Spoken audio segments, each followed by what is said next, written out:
Hi Geminis.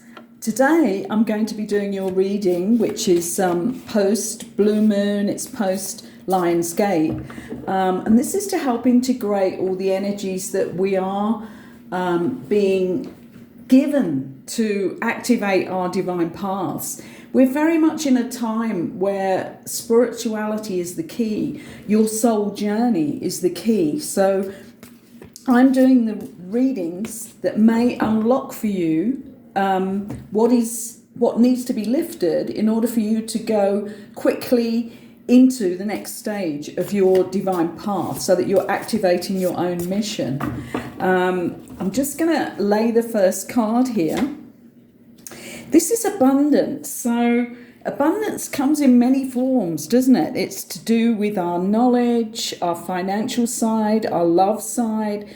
Everything in our life has a lot to do with whether we invite abundance in or whether we still have a negative on this, where things in our life that have been negative cause us to think that we don't deserve the abundance that is our legacy on this journey. So this is something to really keep your eye on. What are you saying to yourself that does not give you a sort of forward movement into your abundance in any area of your life? You know, this is the opposite of this would be lack. So you need to have your glass half full all the time on everything that you're dealing with, every area of your life. You need to stop any negative thinking that is coming in, that is giving you a glass half empty on any of the issues. This is the whole secret, you know. This is the secret to the secret, if you like. It is your mind that actually conveys what is coming to you. Your mind is linking in with universal mind. So we do entirely live in a world of attraction. So what you think, what you feel, what you then put into action, and how the energy is around that action that you make is how you're going to be in line with abundance or in a line with lack.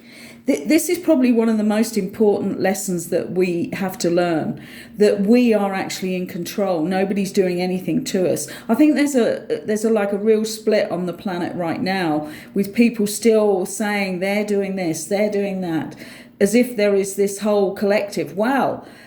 When you put comments out like that, you are that collective. So you are actually talking about yourselves. So get in line with true abundance. Make it something that is so familiar to you to expect abundance in every area of your life.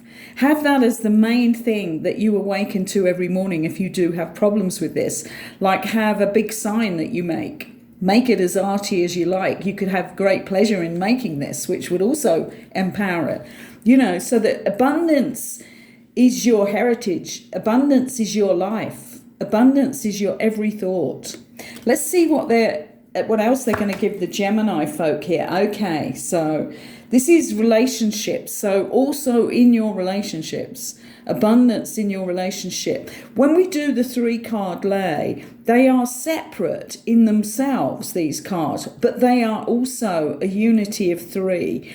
So we do need to look how the relationship between each card is affecting you, the energy of each card. So here I would say certainly look at what your expectations are in relationships. And many of us, and certainly this was a case for me, I lived in absolute emotional chaos in my childhood, so had great difficulty uniting with people and expecting them to actually love me, like me, and, you know, want to be doing things with me. So this could be the same case for you here, where you have a great lack of abundance feelings about relationships. So you will keep attracting more and more toxicity until you actually look at that and deal with what you went through as a child, and that it's not representational of who you are deep inside. I certainly had to do this work. This is why I put up the podcast series, The Time Is Now, Where Are You? That's on all Spotify and all the others under the name of Linda Jocelyn. It's all free, but I wanted people to be able to see a complete journey to getting to cosmic consciousness. And this is what I went through myself, Healing My Shadow, which is number 8 on that podcast series. But this seems to be something that really needs to be lifted now, coming up next to the abundance card. It doesn't mean that you don't need to look at the other areas, but it does mean that you may have replaced the abundance in relationships to the abundance in financial, because a lot of people do this. You know, a lot of the big players in the world have gone forward, gaining more and more money and less compatibility in relationships, because it's Venus, isn't it? Both are Venus. So really go into this deep if you've never found that real relationship and you haven't got that real relationship with your true self. This is what came out of it for me, is that through all the healing I did, I definitely have a really good relationship with myself. And that would be what I would be looking for in a relationship with somebody else, is that they too have that, so that we can have that real divine relationship. Anyway, let's see what the third card of this unity is. Wow, okay. This is selfhood. So yeah, this is another part of the equation. And what I was just saying is I feel like Artemis is my symbol now. And my energy sometimes is so strong in Artemis that people notice that about me. But for me, it's so good. It's so good to know that I have my own sovereignty. And this is what this is about. So when you heal, first, you get that sovereignty and abundance with yourself. That you trust yourself, you're loyal to yourself, you love yourself. You like yourself. That's another side, isn't it? You know, there's not just love. I actually like who I am. So this 3 together is would be a huge movement for Geminis who haven't actually got this yet. There are a lot of people that are coming into this now and have achieved this through years of work on choosing the right roads, choosing the way of the self. Know thyself. But for Geminis, it looks like it could be an issue for some of you. Either, maybe that you're tuning up because you've got it, but you're letting yourself go by different habits, acts that you are not conscious of that you're doing. Or it could be that you're starting from scratch.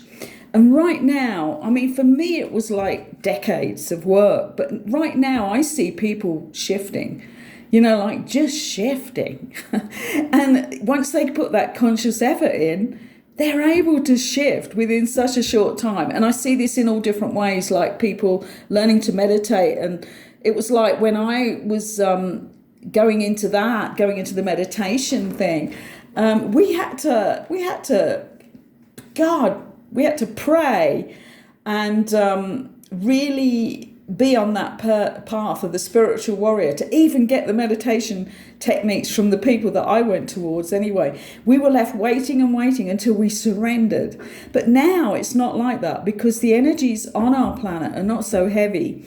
So now if you start meditating with a formal technique, not just listening to cassettes and saying you're doing a walking meditation because you're walking in the woods, that's lovely, it's brilliant, it's a walk in the woods, but you need formal meditation techniques to really get yourself sorted out. So it is quicker.